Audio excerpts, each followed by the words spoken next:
नमस्ते। आज हम सब बर्दिवास महोत्तरी के बर्दिवास स्थित पंचधुरा माई मंदिर में आयल छी। मंदिर के इतिहास अपने एक विशिष्ट प्रकार के छे। खास करके जंगल के हाईवे से राजमार्ग से भीतर अयला के बाद में 1 किलोमीटर भीतर अयला के बाद में पंचधुरा माई मंदिर छे। मंदिर पूरा जंगल के बीच में भेला के कारण से एक मनोरम अपने में ई मंदिर के अवस्था है। दोसर ठाम विवाह जे उपनयन लगायत के संस्कार सब होइ छे। और ई मंदिर के प्रसिद्धि के बात करी तो विभिन्न लिच्छवीकालीन मंदिर कह रहल छे जे ई मंदिर रहे और ख्याति प्राप्त जखन जेना जेना भगवती के ख्याति बढ़ले श्रद्धालु सब पर्यटक सब एठाम अबै छथि। आइ हम सब एठाम मंदिर के किछ इतिहास अपने सबके देखाएब, जानकारी देब। दोसर दिस एठाम के जे मंदिर के पुजारी छथि, एठाम के संचालक व्यवस्थापन समिति छथि, हुनका संगे हम सब गपशप करके अपने सबके संपूर्ण ई मंदिर के वस्तुस्थिति के विषय में जानकारी देब। बर्दिवास नगरपालिका ऐतिहासिक दोस्रो जन आंदोलन को सफलतापछि विक्रम संवत 2072 साल में घोषित संघीय लोकतांत्रिक गणतंत्र नेपाल को संविधान अनुसार प्रदेश नंबर 2 अंतर्गत महोत्तरी जिला को उत्तरी क्षेत्र में रहेको यो तीव्रतम विकास हुँदै गरेको नगरपालिका हो र यिनै नगरपालिकामा धार्मिक आस्थाका विभिन्न मठ मन्दिरहरू र देवी देवताहरूको वासस्थान रहेको विश्वास गरिएको छ।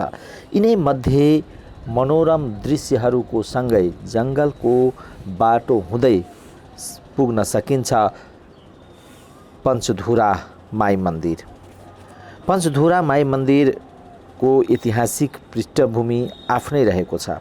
विशेष गरेर यहाँ टाढा टाढाबाट श्रद्धालुहरू यो मन्दिरमा पूजा पाठ गर्नको निमित्त आउनुहुन्छ र विभिन्न जङ्गलको बीचमा रहेको कारणले पनि यो पंचधुरा माई मन्दिर आफैमा एउटा ऐतिहासिक स्थलको रूपमा रहेको छ।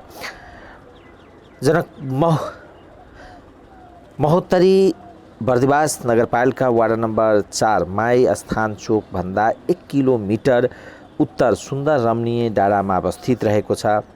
यस मन्दिरलाई आधिकारिक मितिहरूलाई केलाउने हो भने मन्दिरको स्थापनाको कहिले स्थापना भएको हो भन्ने कुरा ठम्म्याउन गाह्रै रहेको छ। तर लिच्छवी कालदेखि नै यस मन्दिरको स्थापना भएको हुन सक्छ भनेर यहाँका जनविश्वासहरू, यहाँका स्थानीयवासीहरूको जनविश्वास रहेको छ।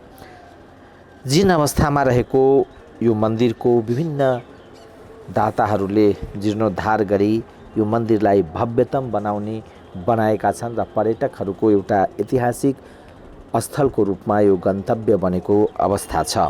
घना जङ्गलको बीचमा यो मन्दिर रहेको छ र त्यस कारणले पनि यहाँ श्रद्धालुहरू आउने र एकछिन भए पनि जुन अध्यात्मको एउटा आनन्द छ त्यो अध्यात्मको आनन्दलाई नजिकबाट आत्मसात गर्ने बुझ्न मौका पाउँछ। खास गरेर यो मन्दिरमा पंचधुरा माईको मन्दिर छन्, पंचधुरा माईको मूर्तिहरू छन्, त्यसै गरी राधा कृष्णको, महादेवको, लक्ष्मीनारायण लगायतका मठ मन्दिरका जुन एउटा हिन्दूहरूको जुन धार्मिक आस्थाको केन्द्र छ त्यो केन्द्र यहाँ जुन हेर्न सकिन्छ। अर्कोतर्फ यहाँ सुन्दर यो त्यहाँ रहेका विशेष गरेर बाँदरहरू छन् र बाँदरहरूले जुन भगवानमा चढाइने प्रसादहरू टिपेर खाने लगायतका जुन दृश्यहरू एउटा आफैमा एउटा मनोरम दृश्य यहाँ देख्न सकिन्छ र अध्यात्मलाई विशेष गरेर यहाँ आउने श्रद्धालुहरूले अध्यात्मलाई नजिकबाट बुझ्ने एउटा स्पर्श गर्ने वातावरण यो मन्दिरले दिएको छ।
यसको इतिहास भनेको तपाईँको धेरै वर्षदेखि नै इतिहास हो।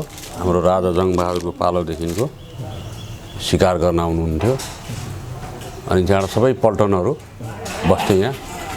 अनि सरकार यहाँ त ठुल्ठुलो देवी हुनुहुन्छ, पान ठाउँबाट पानी निक्लिन्छ भनेर ल मभन्दा नि यति शक्तिशाली देवी छ कहाँ छ भनेर हात्तीले चाहिँ पाइलाले कचाककुचुक पारेन। अनि यो बाटो जङ्गा खोला यो पर जाँदा चाहिँ त्यो उसले बाघले पछाडिबाट नङ्ग्राएपछि पत्थर घट्टामा गएपछि उहाँको अनि यो मन्दिर कसरी खोजियो त? यो पञ्चधुरा भन्ने नाम कसरी पर्यो? पञ्चधुरा भनेको हजुरको 5 धुरबाट पानी निक्ल्यो मुनिबाट पान्ठाबाट, अनि पञ्चधुरा नाम राखेको। पञ्चमुखी पञ्चदेवी भगवती 5 बहिनी। अनि भित्र मन्दिरको भित्र हजुर कुन भगवतीको छ के छ? भगवतीको भनेको तपाईँको पञ्चधुरा माई, वनशक्तो माई, बगेश्री माई, वनस्कन्देवी, यी दिदी बहिनीहरू 5 बहिनीहरू आफै उत्पन्न भएको? यो आफै उत्पत्ति भएको। यो धेरै वर्ष 150-200 वर्ष जति भयो होला। हाम्रो नजन्मिखेरि कि यो मन्दिर हो। पहिला मन्दिर उता पूर्व साइडमा थियो अनि यो पिपलको जराले फोडेपछि अनि त्यहाँ 38 सालमा यहाँ सारेको यतापट्टि। अनि यो पनि भतामुङ भइरहेछ तपाईँको यो वैशाखमा भुइँचालो आउँदाखेरि यता पनि उता पनि भत्किया छ, यता पनि भत्किया छ। अब यसलाई सुधार कसरी हुन्छ यो बनाउने तर्फमा चाहिँ एकचोटि राष्ट्रिय योजना बनाउँछु गर्छु भनेर हाम्रो विदुर कार्कीजीले भन्नुभयो। यो हाम्रो प्रदीप खड्काहरू सबैजना भएर चाहिँ ल भने यसलाई बनाऊ गरौँ भन्नेमा सबैलाई आएको थियो। होइन यसको योजना परिसकेको छ पर्दैन भनेर भन्नुभयो।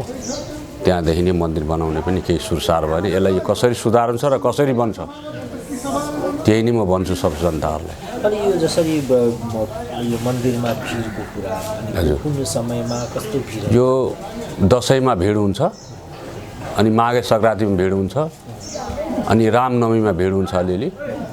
यस्तै बेलामा चाडबाडमा चाहिँ भिडभाड हुन्छ। कहाँ कहाँबाट श्रद्धालुहरू आउँछ? श्रद्धालु अब तपाईँको काठमाडौँबाट आउँछन्, दरभङ्गाबाट आउँछन्, बर्दिवासबाट आउँछन्, सबैतिरबाट आउँछन्। अनि यो मन्दिरलाई अलि राम्रैसँग व्यवस्थितै विकास गरेको देखियो। कसरी यसरी विकास गर्यो यो जङ्गलको भित्र? यो विकास हजुरको जसको मनकामना पुरा भयो, कसैको सन्तान हुन्थेन, ल माता मेरो सन्तान होस् म केही बनाइदिन्छु। कसैले घन्टी चढाए, कसैले पुरा भयो मन्दिरै बनाइदिए। जस्तो यो प्रकाश ओझा साहबले बनाइदिनु 60 सालमा। पल्लो त्यो 54 सालमा बनाउनु भयो हाम्रो छोपा सरले विवाह मण्डप। मतलब दिक्कत भइरहेको थियो यसो कपडा सपडा बेहुली लाउनुलाई, अनि आफूले गएर पनि यताउति गएर पनि गएर मद्दत सबैसित मागेर आफूले पनि केही थपेर अनि त्यहाँबाट विवाह मण्डप बनाइदिनु। अनि यो विवाह पनि हुन्छ? विवाह पनि हुन्छ। कतिको मतलब विवाहको मौसममा? विवाह यो वर्षमा राखौँ न त्यही 10-15 हजार हुन्छ। 10-15 हजार? हजुर सालमा एकचोटि हुन्छ। अनि वर्तमान छेउर पिकनिक पार्टी सबै हुन्छ। अब एक त के छ भने बाँदरले पनि अलि तर्सेर मान्छेले आउँदैन, कसैलाई ठोकिदिन्छ, कसैलाई अब खाना नपाएर होला त पशु हो के गर्नु ज्ञान हुँदैन। अनि त्यो बाँदरले अलिकति दुःख दिन्छ। सबैतिरबाट नै विकास भएको, सबैको जसको कामना पुरा भयो, सबै कसैले मन्दिर बनाए के बनाए यसरी विकास हुँदै गयो। अनि यो जसरी यो तपाईँको भाकल जसरीको जसरी पुरा भयो भने त्यो घन्टा र मन्दिर बनाइयो तपाईँले भन्नुभयो। अनि यो मन्दिरको इतिहासको बारेमा के भन्नु रहेछ भने यो लिच्छवी कालीन मात्रै भन्छ, कति के हो? यो प्रसिद्ध माई हुन्। हे माता मेरो यो कामना पुरा होस्, म लड्डुई चढाउँछु भन्दाखेरि नि त्यो काम सफलता हुन्छ, सफल भइरहेछ। कहीको निसन्तान भएकोलाई नि हे माता मेरो सन्तान पुरा भएपछि म हजुरलाई चाहे भण्डारै गराउँछु, चाहे बोकै पूजा गर्छु, चाहे पर्वे उडाउँछु, त्यो काम सफल भएको छ। अनि यो बलि प्रदान कुन दिन हुन्छ? यहाँ प्रत्येक दिन हुन्छ? यो बलि प्रदान हुन्छ सोमबार, शुक्रबार बलि हुन्छ। बेसी हुन्छ शुक्रबार र सोमबार। नभए एउटा दुईटा बलि आइरहन्छ भइरहन्छ। बेसी चिज दसैँमा हुने हो। दसैँमा कतिको हाराहारी हुन्छ? दसैँमा 300-400 बलि हुन्छ। अनि यो जसरी श्रद्धालुहरू आउँदाखेरि नि अनि त्यो अलिकति एक त त्यो तपाईँको हाइवेबाट टाढा भएको यो जङ्गलको बिचमा परेर त्यसले पनि प्रभाव पारेको छ यसको मन्दिरको विकास हो कि होइन ठिकै हो? विकास यसो छ, अब यो विकास त हजुरको 5 वर्ष विकास हो। पर्यटन मन्त्रालयले आइरहन्छ, जसले श्रद्धालु भक्तहरूले आउँदाखेरि यस्तै अब जस्तो भने बनाइदिएछ। कसैले टङ्की बनाइदिन्छन्, कसैले के बनाइदिन्छ, ल यो बनाइदिनु है, त्यो बनाइदिनु है, बनाइदिएछ। धेरै जस्तो त बर्दिवासै आउने हो। एउटा मन्दिर होला यो भित्र? यो मन्दिर 12-13वटा मन्दिर होला। अनि यो सबै आफै उत्पत्ति भएको हो कि? यो मेन मन्दिर भनेको माताजीको मन्दिर हो। यो जसले शङ्करजीको मन्दिर उता बनाइदिएछ हाम्रो दिलीप एसपी साहबले, तलको सब भक्तहरूले। त्यो पहिलो मन्दिर बनाइदिएको हाम्रो चौरिसियाजीले, उहाँको सर्पल्लोको जिएम साहब राधेश्यामले। अनि त्यो एउटा व्यक्तिले बनाइदियो पहिला पार्वती मन्दिर, अनि एउटा व्यक्तिले बनाइदियो उता लक्ष्मी मन्दिर। यस्तै रविन्द्र ठाकुरले बनाइदिनु भयो शनि मन्दिर। अनि भीम मन्दिर बन्दैछ तपाईँको राजकुमार लुम्बेजीले सबैजना भएर। भीमको मन्दिर मेरो विनोद दास। कति वर्षदेखि पूजा गर्नुहुन्छ? म 48 सालदेखि। हजुर।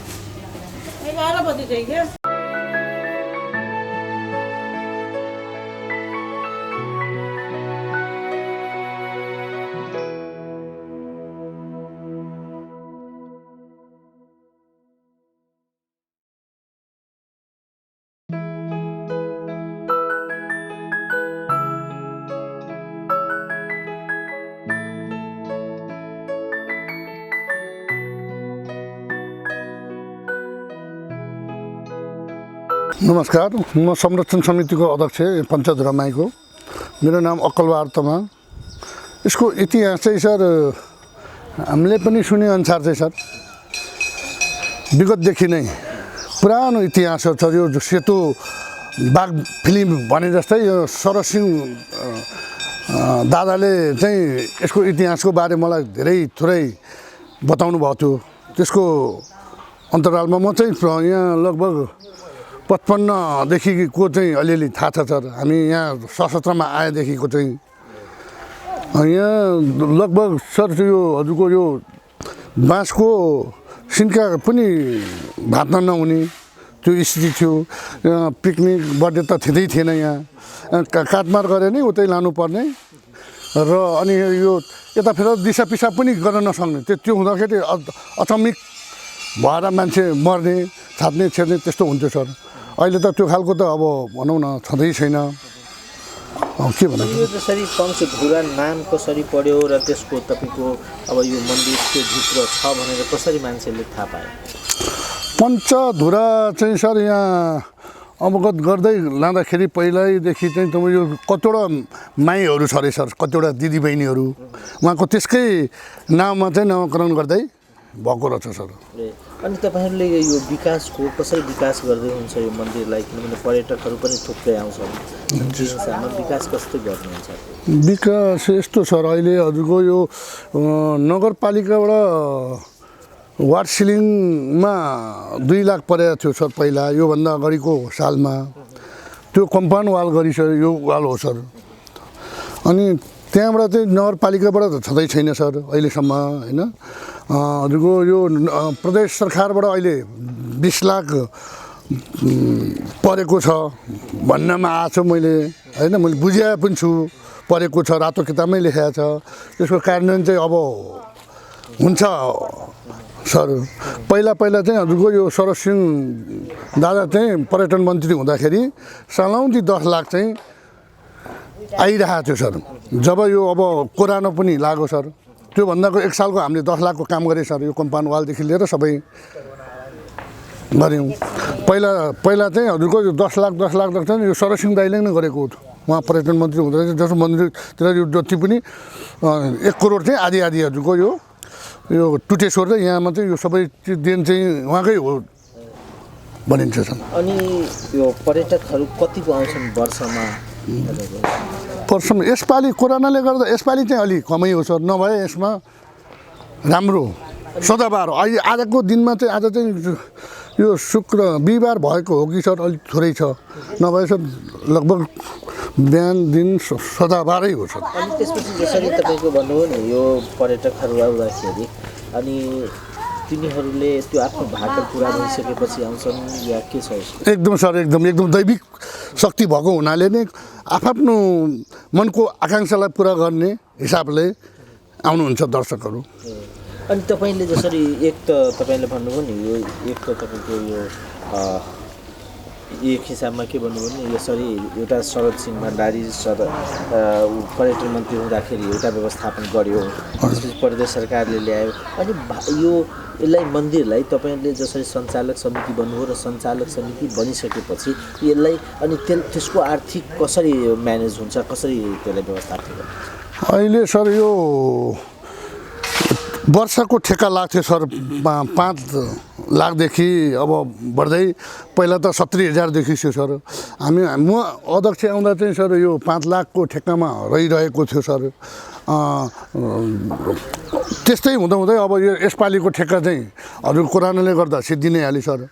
अब आउँदोको यो अन्तिम छ नि सर, अन्तिममा चाहिँ असार भयो वैशाख अन्तिम जेठमा चाहिँ ठेक्काको विषय चाहिँ हजुरको पहिला चाहिँ पुष मसान्त रसद विषयको ठेक्का सिराकी ठेक्का भन्छ सर होइन। यो मन्दिरको त्यो उठाउनेदेखि लिएर पाठी पोखादेखि लिएर रसिददेखि गाडी घोडादेखि लिएर त्यसलाई थोरै दस्तुर राखेको छ सर त्यहाँ यसलाई।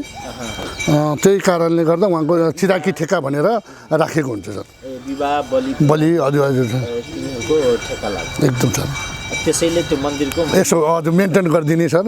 यसो बसेको दुईटा अब ऊ पनि छ सर, यो भनौँ हेरालु, यहाँ काम गर्ने मालीदेखि लिएर हेरालु पनि। अनि यो पुजारीलाई कसरी तपाईँहरू तलब दिएर राख्नु? पुजारीलाई यस्तो छ सर, यो दानपेटीको 10% होइन त, अनि जति पनि क्षति यो जति पनि आएको भेटीदेखि लिएर सबै उहाँको अहिले हामीले चलाएको छ नि सर। पहिलादेखि नै त्यही रीतिरिवाज छ होइन सर। त्यसैलाई चाहिँ हामीले चाहिँ भेटीदेखि लिएर अरू पनि हामीले चाहिँ उ गर्ने गरेको छैन सर। तलब पनि छैन उहाँलाई, उहाँ जति भएको उहाँ नै गर्नुहुन्छ।